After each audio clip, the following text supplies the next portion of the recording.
মই আজিৰ আকৌ আহিলোঁ আপোনালোকৰ মাজলৈ। আজি আমি পথাৰত যাম। আজি আপোনালোকে দেখিবলৈ পাব পথাৰৰ মাজত কি খেতি কৰা হৈছে সেইবিলাক আপোনালোকে দেখা পাব শস্যবিলাক। আৰু কোনটোৰ কিমান মূল্য এতিয়া বিক্ৰী কৰি আছোঁ সেইটো আপোনালোকে দেখাম। কোনোবাই হয়তো বজাৰত গৈ আপোনালোকে ঠগি আহে, কোনোবাই আপোনালোকৰ পৰা মূল্যটো বেছি লয়। মই আজি আপোনালোকক মূল্যটো দেখাই দিম আৰু আপোনালোকে চাব পাৰিব খেতিবিলাক কেনেকৈ কৰা হয়। বলক ভিডিঅ'টো আৰম্ভ কৰোঁ আৰু পথাৰলৈ যাওঁ।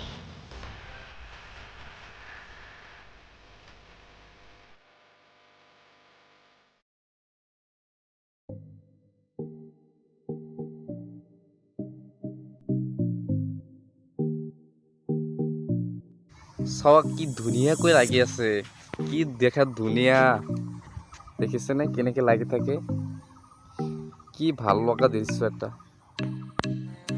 এই আৰু আপোনালোকে চাওক আৰু আছে আমাৰ লগত এইটো আমাৰ ভাষাত নেচা বুলি কয়। এইটোৰ মূল্য কিমান আপোনালোকে জানেনে? মই নাজানো এইটোৰ মূল্য বা কিমান। মা, নেচা কত করে কেজি? কত করে কেজি?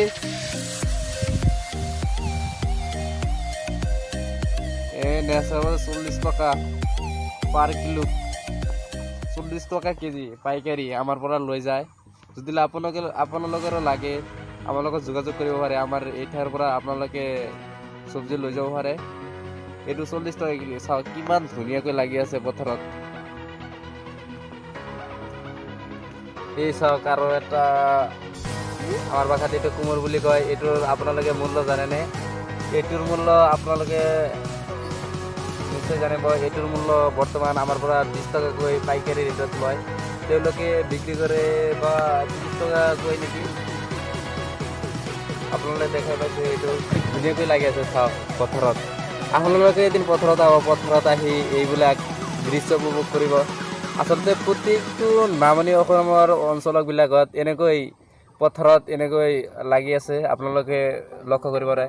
আচলতে চৰকাৰে এইবিলাক লক্ষ্য কৰিব লাগে নামনি অসমৰ দৃশ্যবিলাকৰ প্ৰতি।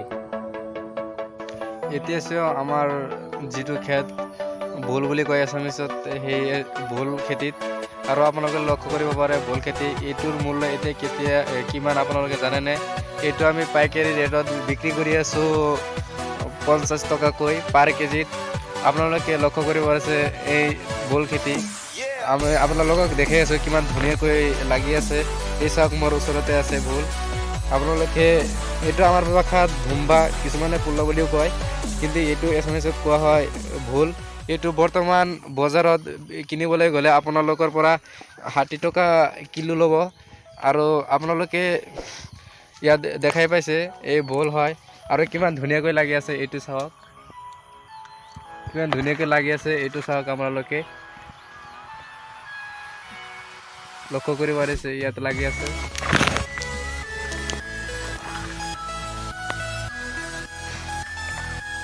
আপোনালোকে শেষলৈ চাই থাকক আৰু বহুত কিবা কিবি আছে আপোনালোকে দেখাই থাকিম। আৰু আপোনালোকে ভিডিঅ'টি এৰি নাযাব।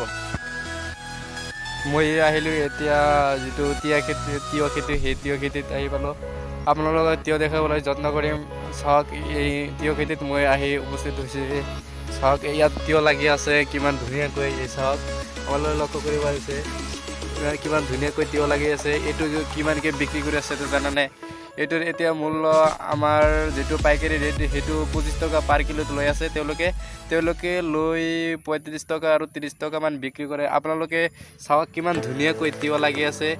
আৰু আপোনালোকে বহু কিবা দি দেখাব। চাওক আপোনালোকে কিমান ধুনীয়াকৈ ইয়াত খেতি কৰা হৈছে। আচলতে নামনি অঞ্চলত ক'বলৈ গ'লে যিবিলাক খেতি কৰি আছে, ইয়াৰ প্ৰান্তৰ পৰাই বহুতো অসমৰ বিভিন্ন ঠাইত এইবিলাক খেতিৰ শস্যবিলাক যায়। আৰু অসমৰ বাহিৰতো এইবিলাক যিবিলাক খেতি কৰা হয়, যিবিলাক শস্য হয়, সেইবিলাক বিভিন্ন ঠাইত পঠোৱা হয়। আপোনালোকে লক্ষ্য কৰক আৰু বহু খেতি আছে, আমি তালৈ যাওঁ। মই এতিয়া আহি উপস্থিত হৈলোঁ বেঙেনা খেতিত। আৰু আপোনালোকে লক্ষ্য কৰক বেঙেনা খেতি। এইটোৰ মূল্য এতিয়া আমি 40 টকা পাৰ কিলোত আমি বিক্ৰী কৰি আছোঁ পাইকাৰী ৰেটত।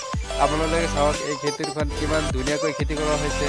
আপোনালোকে লক্ষ্য কৰক এই খেতিখন কিমান ধুনীয়াকৈ খেতি কৰা হৈছে, কিমান যতন কৰা হৈছে। আপোনালোকে লক্ষ্য কৰক কিমান ধুনীয়াকৈ বেঙেনা লাগি আছে। আপোনালোকে ইয়াৰ লক্ষ্য কৰক, চাওক। বৰ্তমান চাইডত কমেণ্ট কৰক, আমি আগলৈ ইমান আৰু ভিডিঅ' বনাম, আপোনালোকে চাই থাকিব মোৰ ABR চেনেল, ইউটিউব চেনেল। আপোনালোকে লক্ষ্য কৰিব আৰু কাষত থকা বেল আইকনটো